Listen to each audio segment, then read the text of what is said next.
बिस्मिल्लाहिर्रहमानिर्रहीम। अस्सलाम वालेकुम viewers. Distributed database system series के साथ मैं हूं मोहम्मद सफदर डोगर।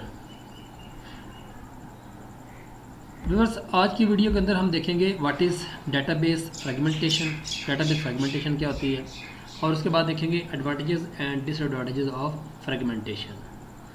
और साथ ही हम देखेंगे कि फ्रेगमेंटेशन अगर आप डिस्ट्रीब्यूटेड डाटाबेस में करते हैं तो उसके क्या एडवांटेजेस हैं और क्या इसके डिसएडवांटेजेस हैं। तो स्टार्ट करते हैं व्यूअर्स, फ्रेगमेंटेशन के बारे में पढ़ते हैं। The database table is divided into smaller subset of different table.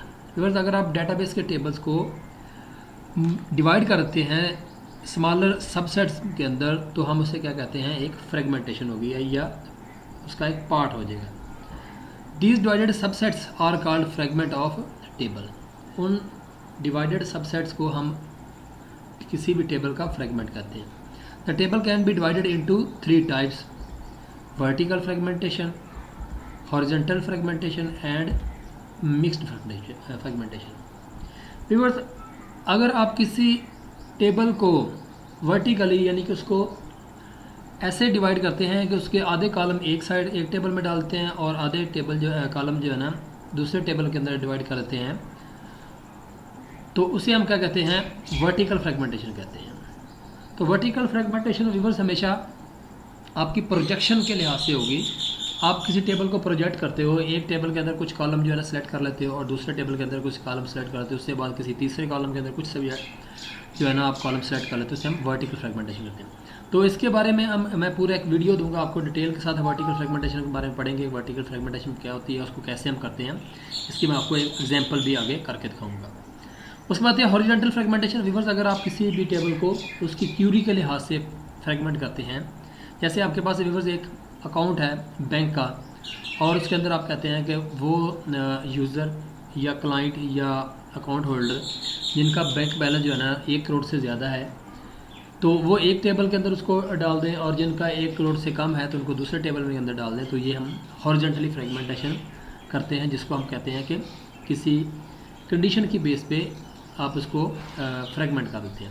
Mix fragmentation यानी कि वर्टिकल और हॉरिजॉन्टल दोनों को अगर इस्तेमाल करते हुए हम फ्रेगमेंटेशन करते हैं तो इसे हम मिक्स्ड फ्रेगमेंटेशन का नाम दे देंगे।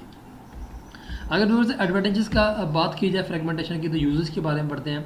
In general application work with view rather than entire relation. Because अगर हम किसी एप्लीकेशन के बारे में बात करते हैं, किसी वेबसाइट के किसी डेस्कटॉप प्रोग्राम के बारे में या प्रोजेक्ट के बारे में, तो वो हमेशा व्यूअर्स आपके व्यू पे काम करता है, ना कि उसके इंटायर रिलेशनशिप या उसके टेबल के अंदर डाटा कैसे पड़ा हुआ है, डाटाबेस के अंदर डाटा कैसे पड़ा हुआ है। Therefore, for data distribution, it seems appropriate to work with subset of relation as the unit of distribution. तो जो आपकी व्यूअर्स आपकी एप्लीकेशन है वो मुख्तलिफ सबसेट के रिलेशन के साथ जो है ना वो काम करेगी।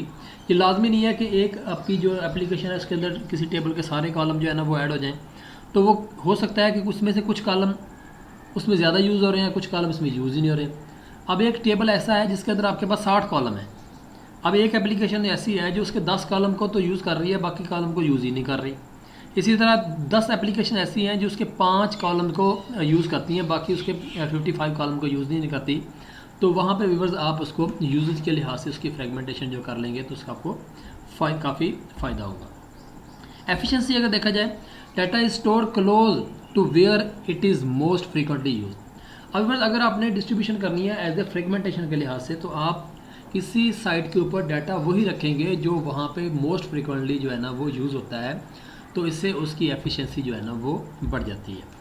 इन addition, data that is not needed by local application is not stored. अब किसी लोकल एप्लीकेशन के अंदर अगर कुछ डाटा जो है ना वो यूज़ ही नहीं हो रहा, उसको हम इस्तेमाल में नहीं ला रहे, तो उस डाटे को हम व्यूअर्स वहाँ पे स्टोर नहीं करेंगे, जहाँ से उसकी एफिशिएंसी जो है ना वो बढ़ जाती है। Parallelism with fragment as the unit of distribution, a transaction can be divided into several subqueries that operate on fragments. This should increase the degree of concurrency over parallelism in the system, thereby allowing transactions that can do safely to execute in parallel. Security के लिहाज से अगर देखा जाए, data not required by local application is not stored and consequently not available to unauthorized user. अगर viewers disadvantage की बात की जाए तो परफॉर्मेंस में आ जाएगा। The performance of global application that require data from several fragment located at different site में B slower.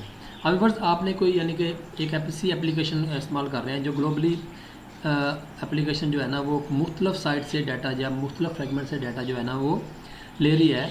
तो अब डाटा वहाँ से प्रोसेस होगा, उसके बाद डाटा मर्ज होगा, तो उससे क्या हो जाएगा, उसकी स्पीड जो है ना वो थोड़ी सी स्लो हो जाएगी, उसकी परफॉर्मेंस जो है ना वो स्लो हो जाएगी। इंटेग्रिटी की अगर बात की जाए, इंटेग्रिटी कंट्रोल में be more difficult if data and functional dependencies are fragmented and located at different sites. तो व्यूअर्स इससे उसकी इंटेग्रिटी भी जो थोड़ी सी जो है ना वो लूज़ हो सकती है, क्योंकि डाटा मुख्तलिफ जगह पे फंक्शनल होता है और मुख्तलिफ यानी कि साइट के ऊपर लोकेटेड होता है, जिससे उसकी इंटेग्रिटी जो मुतासर होने का खदशा होता है। तो ये तो व्यूअर्स फ्रेगमेंट का मतलब है कि किसी भी टेबल को आप उसके सबसेट में डिवाइड कर दें on the basis of condition या रिक्वायरमेंट, तो उसे हम फ्रेगमेंट कहते हैं। फ्रेगमेंट के कुछ एडवांटेज और डिसएडवांटेज के बारे में बात की हमने। तो आज के लेक्चर को यहीं पे एंड करते हैं। तो नेक्स्ट लेक्चर तक बाय, ओके, अल्लाह हाफ़िज़।